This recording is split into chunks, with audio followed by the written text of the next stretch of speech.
mangrove ano. Ating papasukin to dito sa kaliwa.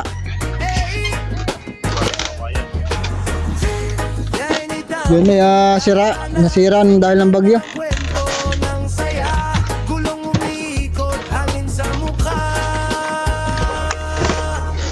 Okay, kakaliwa.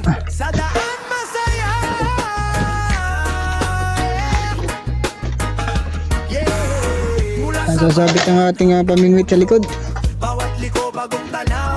Bawal pala dito mamingwit mga anglers, mga Batangas anglers. Bawal po dito mamingwit at hindi ito fishing area.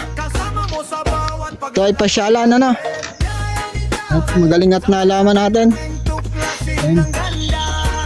Ang ganda ng simoy ng mangrove.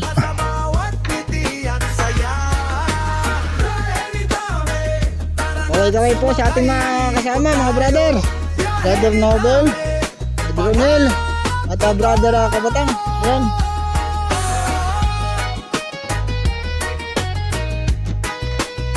Sa kawayan na yun. Maliit lang na nakarinare. At makakarating tayo doon sa tabi ng ilog na yan. No? And ingat-ingat po sa paghakbang ano. Medyo tuyo na at gato na yung ibang ano, katulad nito. Ayun Ingat-ingat lang po sa paghakbang. Dito sa mangrove, pasyalan sa Batangas City. Ayan. Ito lang, sa Barangay Malitam lang ito. Ayan, maganda pala dito. Malimit daw dito. Si Brother Eman Supremo. Brother Eman, shout out. Ayun.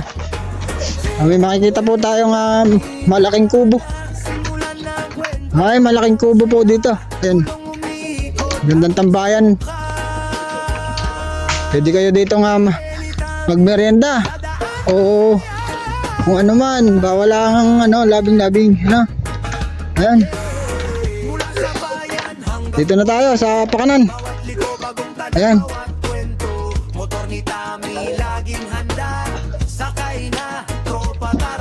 Ang ganda Ingat-ingat po tayo sa paghakbang Merong malambot na nagatunang kawayan. Pero pinapalitan din nila pag nakikita nila. Tulad niyan mga bago. Thank you. Ayan, ito na yung dulo ng Kalumpang, mga brother. Brother, shoutout sa inyo. Yan, shoutout po sa dalawang nakita natin Shoutout. Ayan, isang tambayan natin yan mga brother Nakikita natin yung GT4, yun, yung pair na yun. Ito naman ang kalehon. Yun, ang kalehon. Sa may libho. Ayan, dyan tayo namimingwit. Dyan ako nakadali ng GT. Siguro mga 1 kilo din yun. Ayan, mapapanood natin sa video, Shoutout pala kay Paring Bado ng Bingwit Alay at saka mga Batangas Anglers. Yan, shoutout po sa inyo lahat. Yan si Brother Kabatang. Yan, magbibigay ng sticker ako. Naubusan ako ng sticker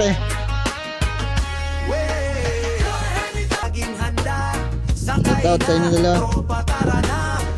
Anytime kahit saan makarating, kasama mo sa bawat paglalakbay natin.